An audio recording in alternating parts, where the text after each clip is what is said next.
Hi, this is LJ Haydorn, and unfortunately, I have to explain a segment that we recorded, that we had a very special guest on our show for the World of Aetaltis, that we did all the players ahead of time. And this particular guest is Tyler Weslowski, and unfortunately, everything seems to be going wrong as far as audio on this. But so in the meantime, what I'm going to have to do is I'm going to have to try to tell you a little bit of what was going on. So this will be embedded in the video. And I'm sorry, Tyler, that that didn't record well. And I hope my audience will at least listen to this segment as I try to tell you what happened in each scene.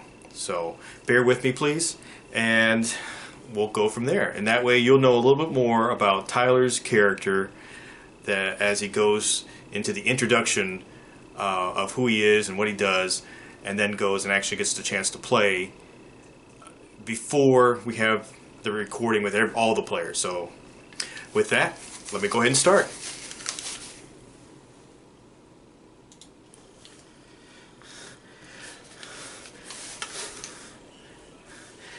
So I do an introduction here of Tyler, talking about it being a pre-session.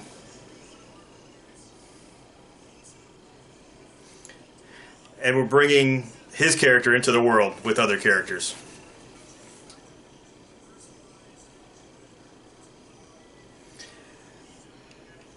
And I'm explaining it to be more personalized, just to go ahead and bring him in one at a time, each character. And now I introduce Tyler, and I mispronounce his name, unfortunately, but his name is Tyler Weslowski.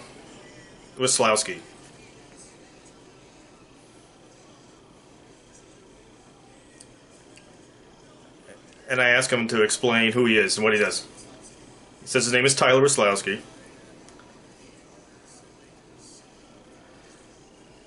He's an owner and maker of Crit Roll Innovations.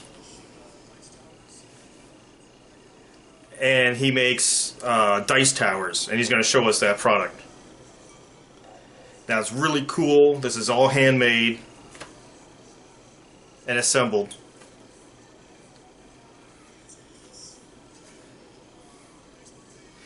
You can find him on their Facebook page.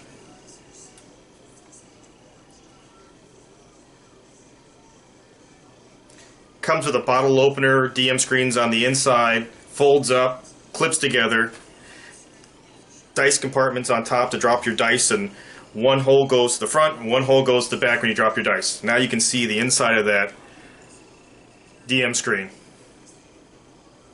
There's the bottle opener he's pointing to.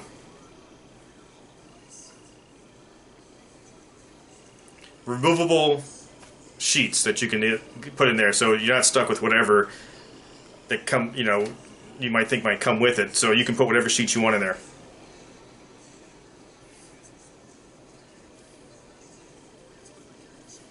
He got his character sheet stuck to the bottom of it. So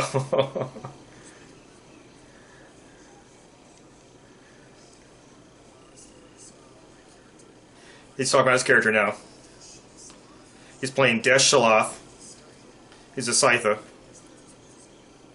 A Skytha. He's explaining what it is. He says they're like bearded dragons.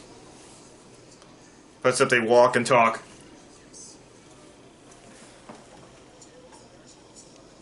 They also have tails that can be used as weapons. And he's playing a 5th level rogue who went down the assassin archetype.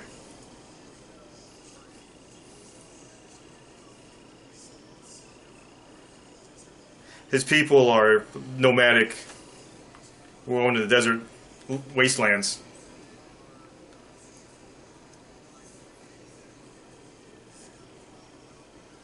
His family is well known to have dealings with shadier elements of society. And he's the son of the leader He's talking about being son of a, again, they do the black market. And eventually he's hoping to take over the family business.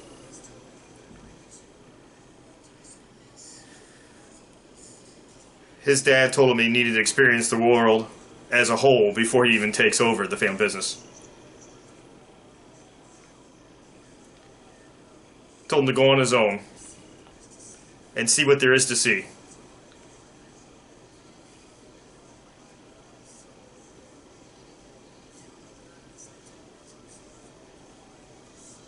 And there's also family rivalries as well. And it's not just the Orog they don't like. There's another family that also does the same thing.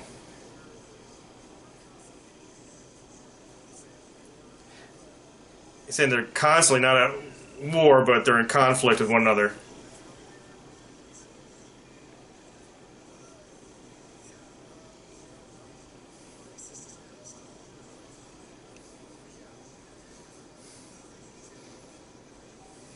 They say they're racist is a really strong word, but that's how they feel about the Orog.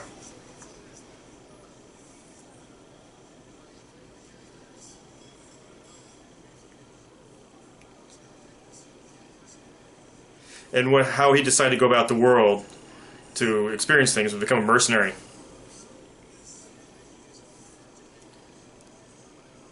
So he's making his own, doing whatever he can. The adventuring has allowed him to become stronger and better and more nasty. And I said we'll discover more of that as we adventure on.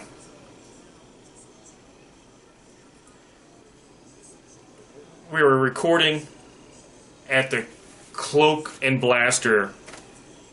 It's a gaming pub. And you can find them online as well. They are on Facebook. And we have wonderful drinks and a great atmosphere, as you can see.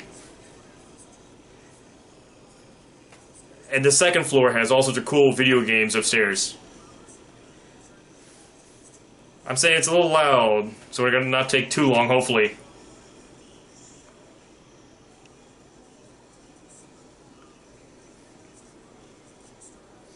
I'm explaining there's currently a Kickstarter for the world of Aetaltis. And I spell it out, Aetaltis.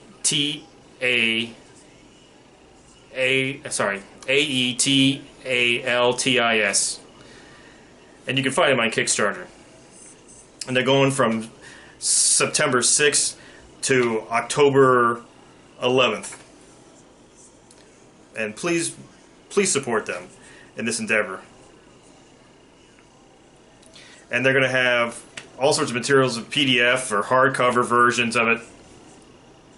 So there's different levels of support. So we're going to go ahead and start.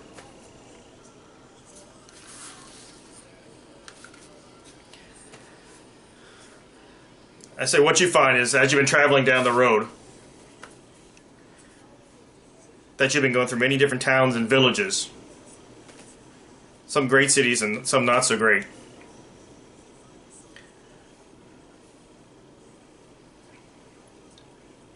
You find yourself going through more of a temperate forest. It's summertime, it's hot outside.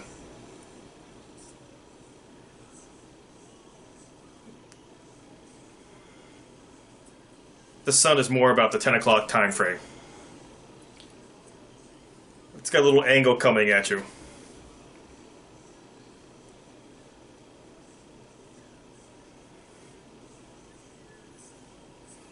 You can hear the sounds.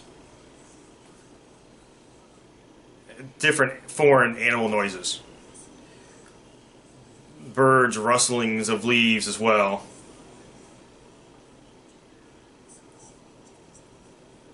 And you can hear like deer and such. And he explains, oh, well, like things I don't have in my land. I said, yes, exactly. And all these creatures are foreign to your land, which you're traveling outside of your lands.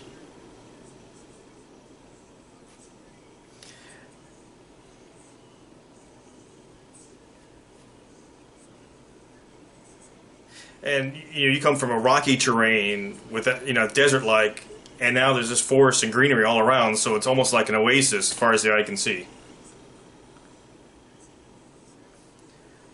One of the things that you experience since you've been traveling, you know what's down the road is a town that you've heard of called Thornwall. It's out on the fringes of society.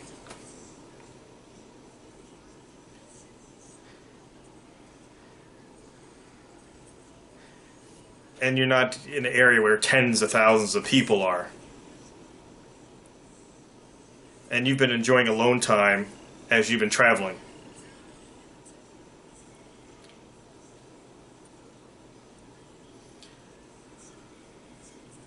The town of Thornwall shouldn't be too much further ahead.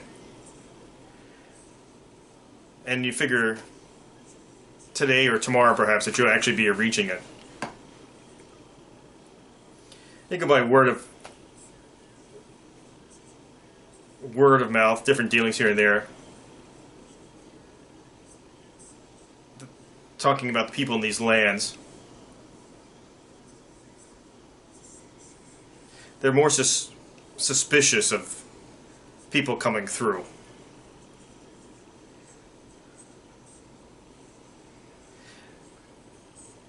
There's the people that you may meet have talked of wild beast and trouble, different things that may happen.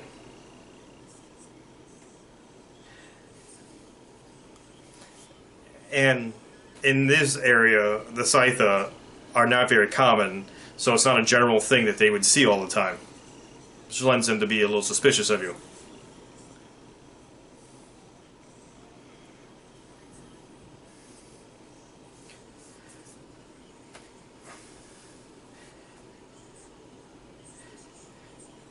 I explained that as the Scytha nomads roam around, that they're always suspicious as well. The big clans moving around, they're suspicious of others, even other Scytha that they encounter, or anybody.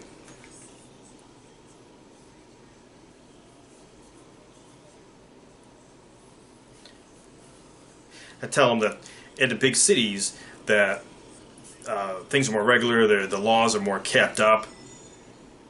And as you get out here in the fringes, that they're not as stringent about their rules, and that as the cities are also more stringent about examining your belongings as you're going through a city. But out here, you're going to see less of that. You've been going down this trail for the last couple hours. You've had your hot meal and everything already.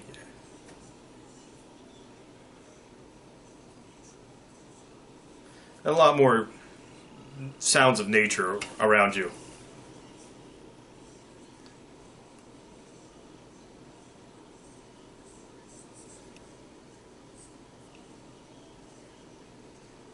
In the morning, this morning, there was a large gathering of deer that you had seen.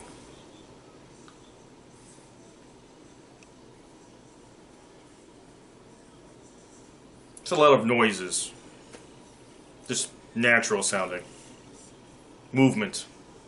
Ask him to make a perception check. He rolled a 15 with all his bonuses and.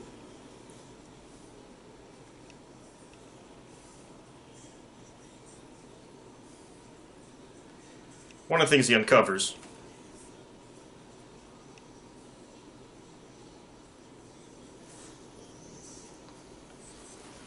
his camel has set off some sort of line that was going across the pathway. Unfortunately, he uncovered it the wrong way, or discovered it the wrong way. The line went taut, and from the sides.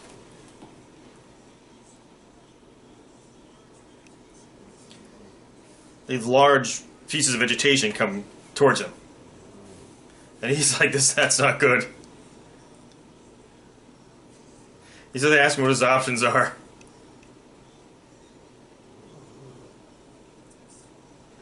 So I go and tell him to do a dex save.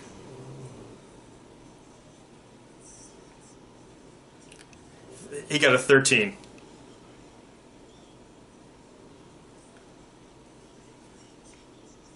The ingenious trap. He was studying a little too much, trying to just study all the little bits and pieces and forest techniques. He sees all these different vines and saw that they were attached to the trees and noticed that they were coming at him. And he was just like studying it and didn't go quite exactly the way he was thinking it would go. This vegetation comes over and whacks him off the camel.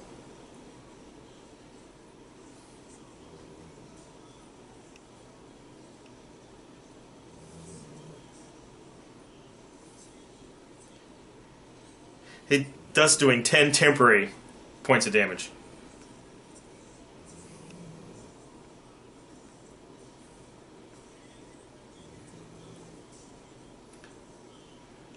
It did knock him off the camel. The camel, on the other hand,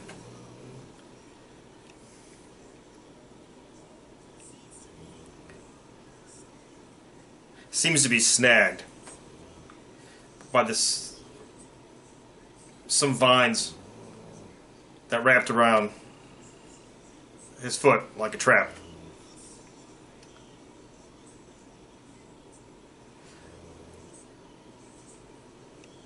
Doesn't cause the camel necessarily fall to the sideways. It causes his legs to go underneath him a little bit and causes him to go down forward onto his legs.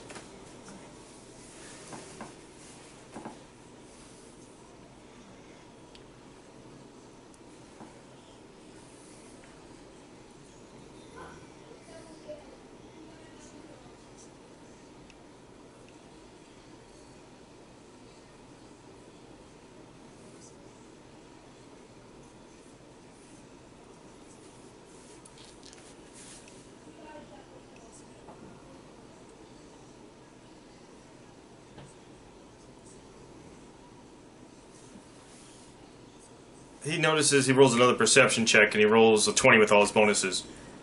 Large noise happening on both sides. And he hears these gurgling growls.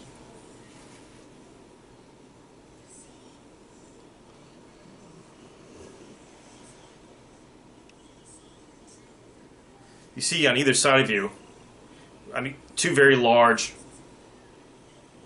plant-like creatures, humanoid creatures. And they kind of pop up.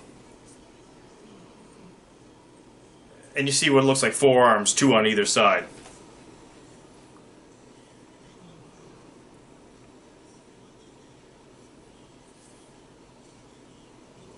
They're about 8 feet tall.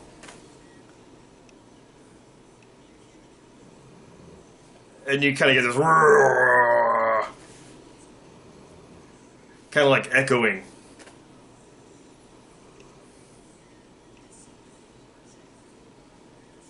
And it kind of seems to be lurching forward at you.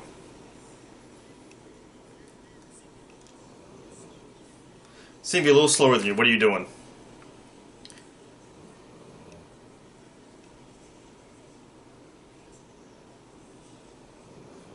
Two on either side. So there's 4 of them, he says.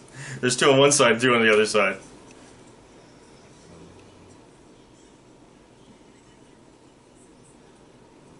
They appear to be moving forward.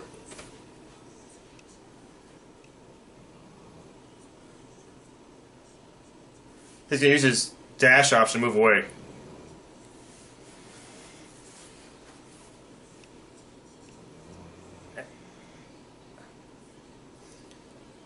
and then he's gonna fire at one of the ones.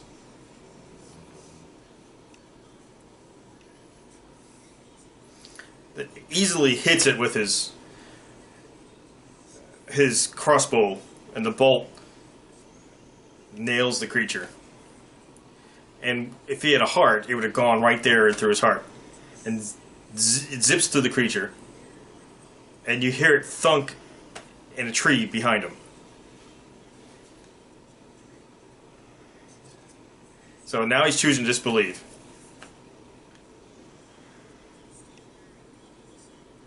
Ask him if he's just going to stand there and say, what just happened? And he's saying he's trying to realize that something is wrong. Go ahead and tell him a wisdom save.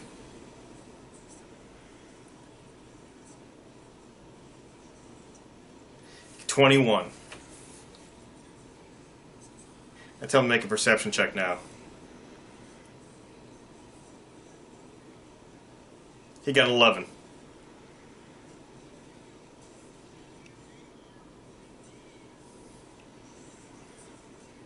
I tell him that he knows they are indeed physically there. But one of the things he didn't see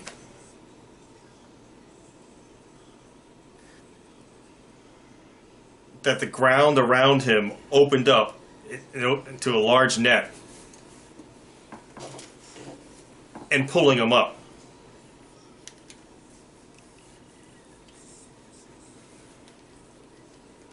But he's suspicious of these four creatures. Something is just not right about them.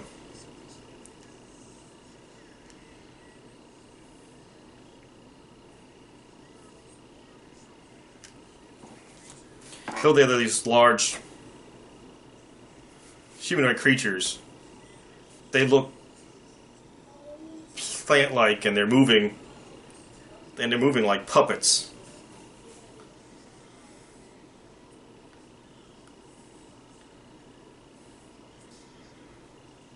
I tell them there's more going on.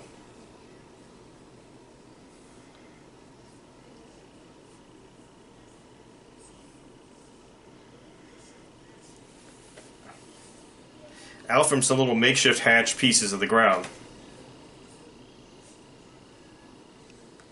these little squad human children come popping out. And they're covered in raggy clothes. And some of them have elaborate feathers tied around their head and around the bits of pieces with cloth tying the feathers on, keeping it there. And he's like, who wants to cut him? Starts cutting himself out.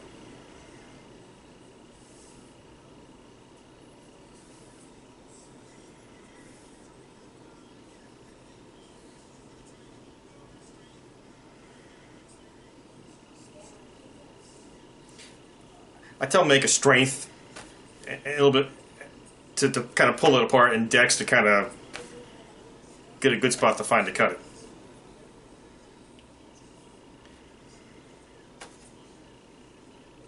So he found, with a 24, he got a good spot to find to cut. And he's got an 18, and he's starting to rip the knitting apart. As he's doing that, the kids come out. Come out with short little sticks wrapped in colorful cloth on the ends. And they come over and they start banging on them. They're not doing enough damage to hurt you, but they're just banging on you on all sides. Looks like about 6 kids. All these kids just banging on you with sticks. And I tell them to roll another perception. 25. One of the kids, he has a little piece of longwood with a hook on the end. Doesn't look like it would hurt you or sharp or anything. Just a little hook. He comes over and grabs at something on you.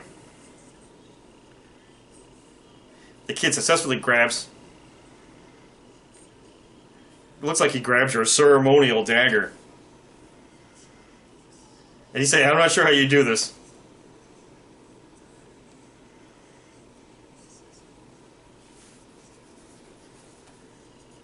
He says, I don't have to be paid to kill children.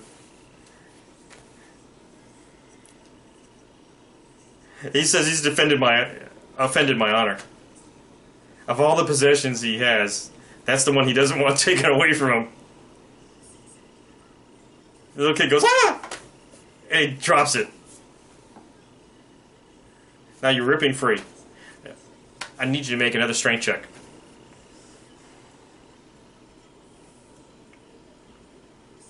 $16. You're getting through there, but it's slowly tearing. He grabs his hook up there one more time. And I tell him the dagger is on the ground.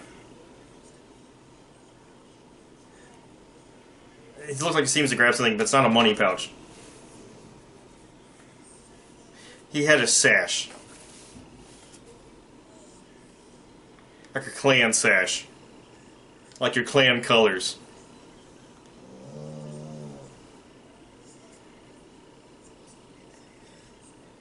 And then he just grabs it and runs.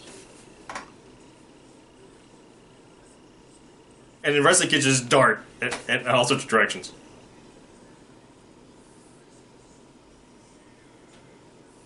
He said he really doesn't care about the other ones.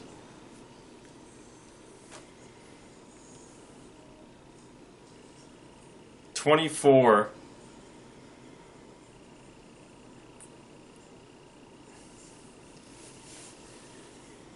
He's just doing a perception trick, and whatever, 24. He's like, I think I know which kid took it. Unless they did something weird where they changed things around. So he's trying to get out so he can go to catch up to it. I told him to do one more strength check to get out.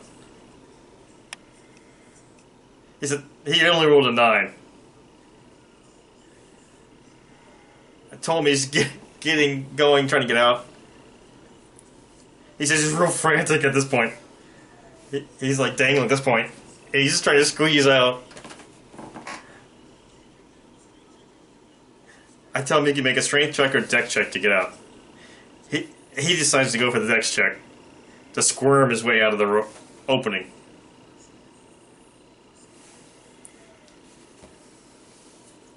He gets a 23. I tell him he does the equivalent of what an octopus does when it tries to get through something. And you kind of I told him he's just really limber. And I just say, people are saying, like, how did you do that as a contortionist? He's telling me he's going to go after that child, but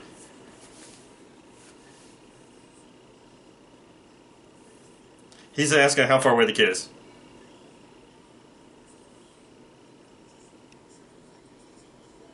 So there's bushes and thickets and stuff like that. Tell me he may have 2 rounds on him. He said, if you're counting this as combat, I got more dash actions than he does.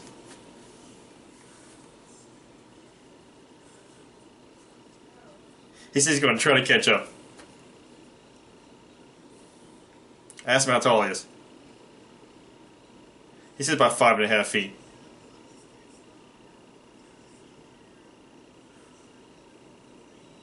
I tell a lot of kids to the 3.5 foot mark.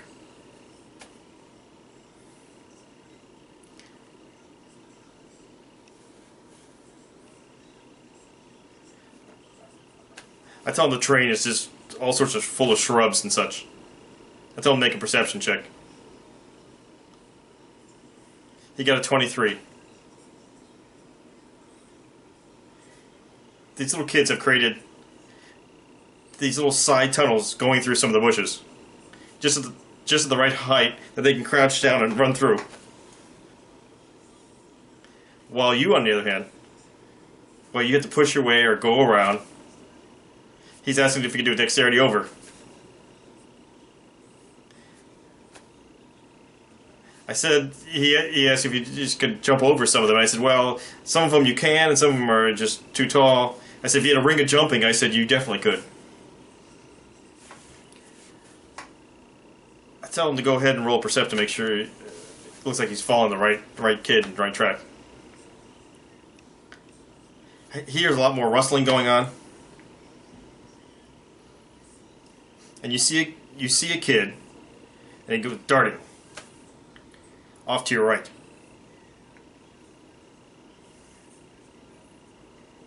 And I said, oh, that's got to be it. That's got to be him right there.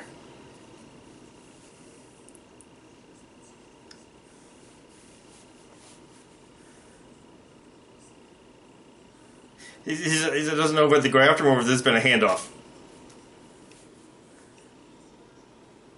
I tell him he's pretty sure. It's not like humans all look identical, even though some of your race may say that.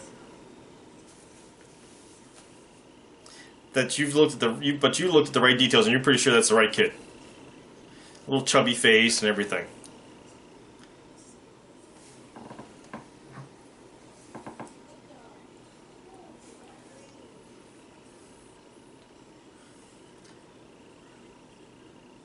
He wanted to go see the face first, so he wants to go ahead and try to run and grab him.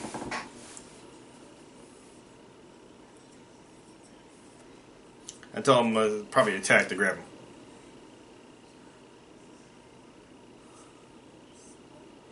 He rolled a 7 to grab him. Tell him he's like on top of the kid. But he's close. He grabbed at him. And as you grab him, you grab a little bit of rag and it just was tearing in your fingers.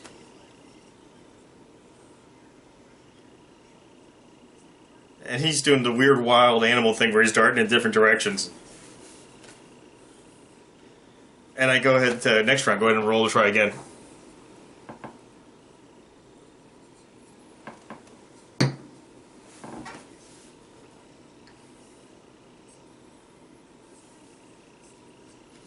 So I went ahead with a 14.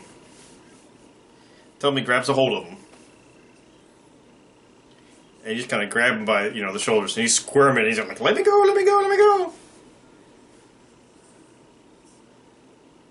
He's not so much worried about him, but it's his possessions.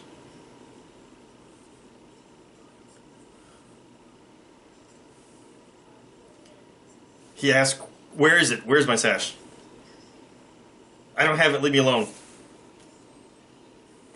Then who does? I'm not going to tell. I'm not going to tell. I'm going to hold my breath. Oh, good. Half of my work is done for me. Let me go. Let me go.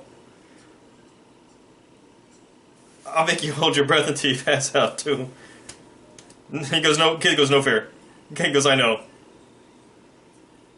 Because what do you want with that sash anyways? He goes, I'm a family sash.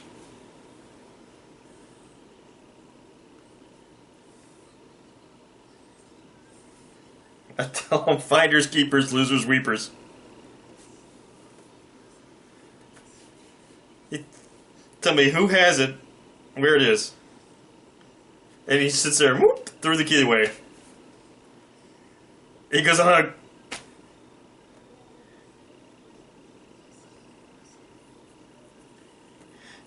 he kind of pulls us out and goes, I don't have to be paid.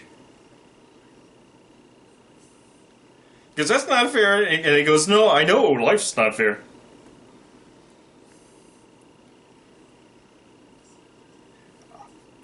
I get it.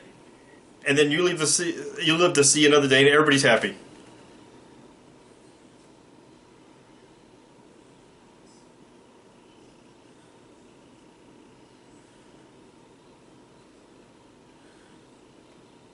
He says, I'll give you some money. And he goes, how much? He goes, 5 gold. He goes, can I see it?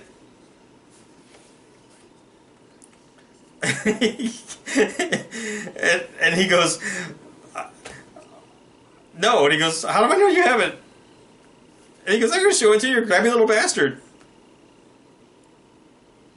He goes, you may be lying.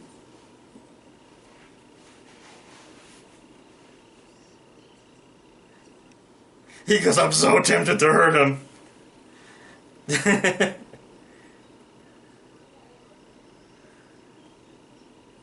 He says, I'm all of 8. And I'll tell you what.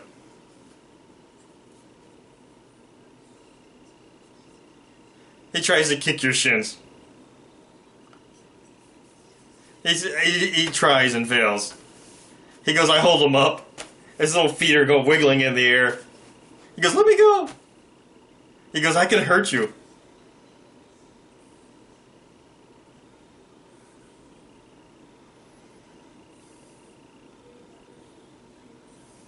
I told him to make a quick perception check. 11.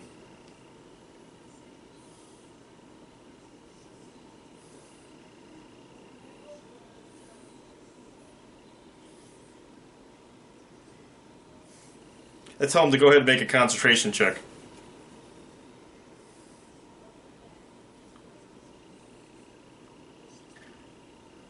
16. I asked him if he had any pluses versus poison.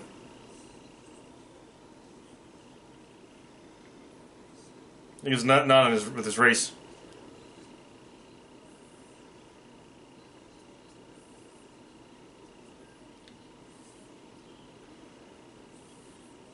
I tell him what happens is you have this arrow with this little sack at the end of it. It looks like a little cloth piece. It hits you square in the eyes. I rolled a natural 20.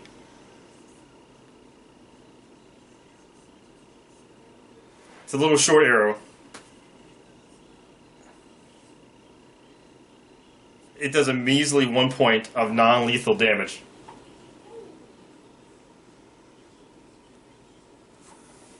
You're feeling drowsy.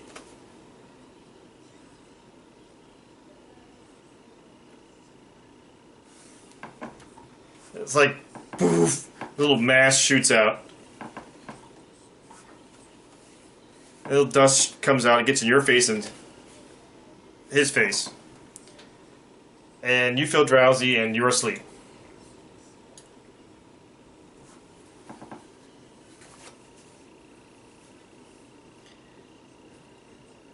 He wakes up eventually, his head is hurting. The kid is nowhere to be found.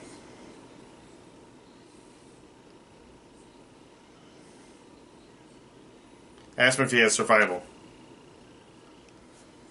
Tell me he can always roll it, because he's not. I tell him everyone can try, even if he's not skilled at it.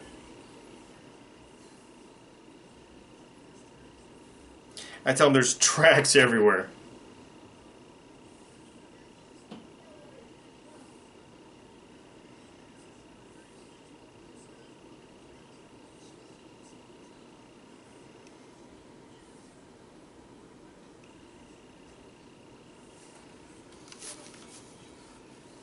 I said he was surrounded by all sorts of little tracks, but he couldn't tell where they're going.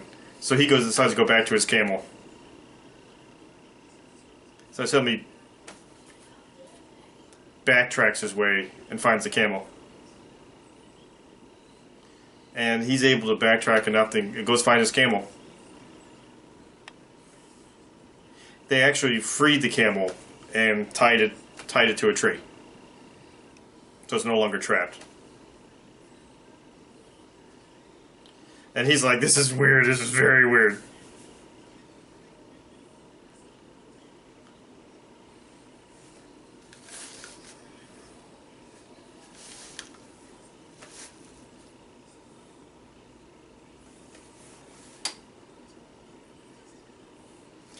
And he's able to look at the plant-like creatures. And the plants go up, he's able to find levers that make it go up and down. They tell him he's been attacked by the little rascals. They manipulated all this stuff. I asked him to do another survival check now he's here on his camel.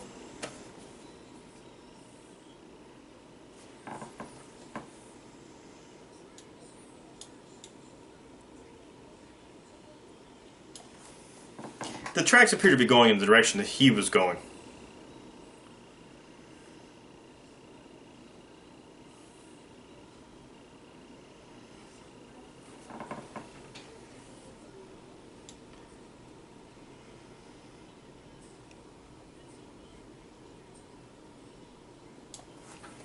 At some point, as he's trying to follow the tracks and everything else, it gets jumbled with other tracks.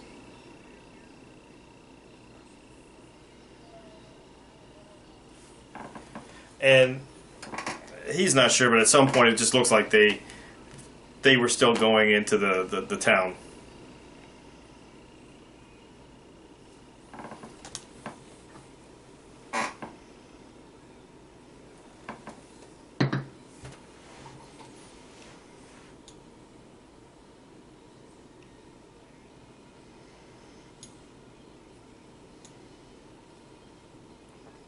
I pull out the map and I show him where he's coming into town from.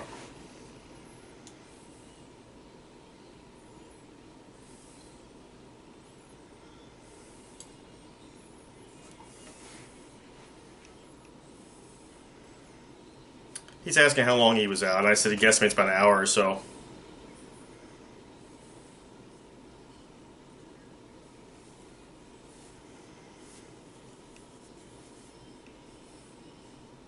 Just tell him to place his character sheet on top. It's no big deal. Tell him what he see when he comes through.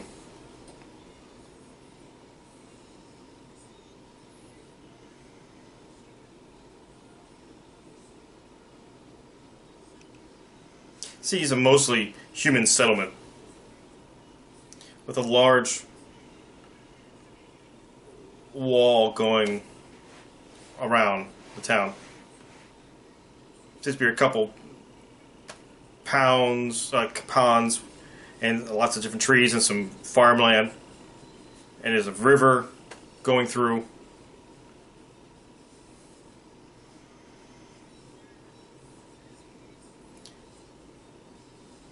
The gate is open to the town. There are guards there. They're human. He's asking how they treat him. They just kind of see him coming and they kind of just look at him. They're a little apprehensive. They're stopping everyone who's going in.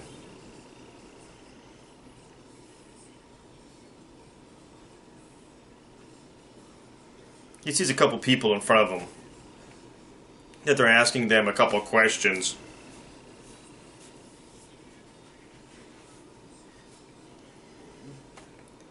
The people are coming in bringing furs. They were fur trappers.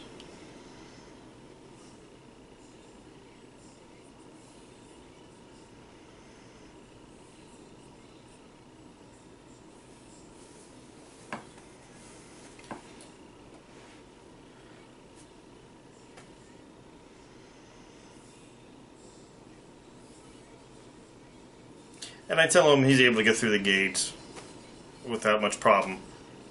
And able to go through the main road, get into the main road in town.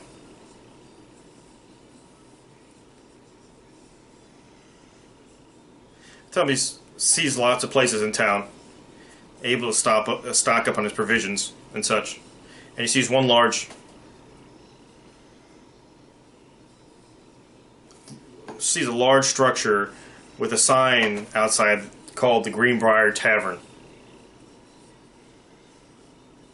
Seems to be fairly popular, like one main entrance into the place.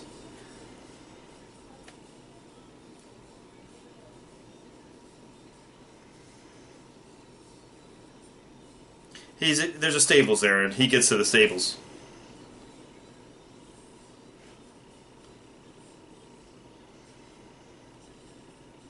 He sees somebody else checking in their animal.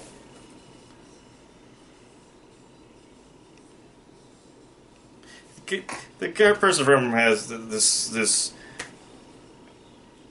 pack animal with fresh leather saddles. Looks like the material is completely brand new.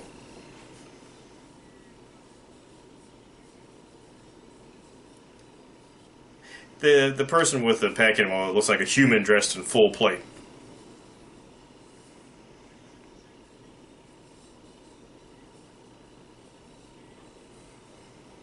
He goes to go check his camel in.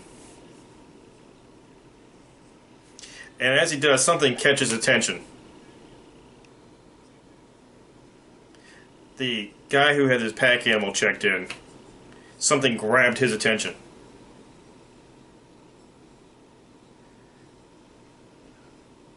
And he darts towards the inn.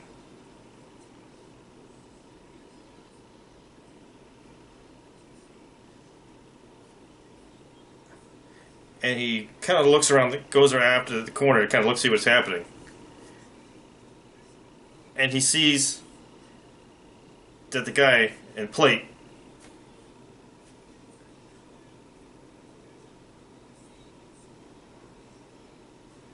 is heading towards the tavern, and he's able to see that there's a small child that just darted inside the tavern.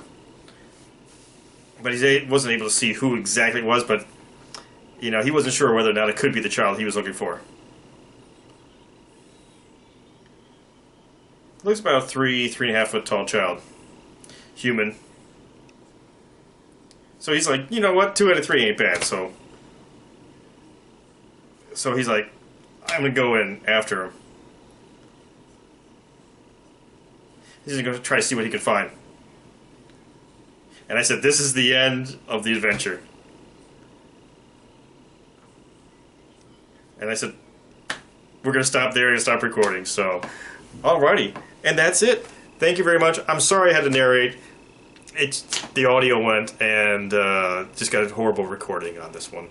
So, Tyler, I'm very sorry. I wish I could have got your voice in there and everything else and didn't have to do this narration. Thank you very much. I hope you enjoyed. Have a great one.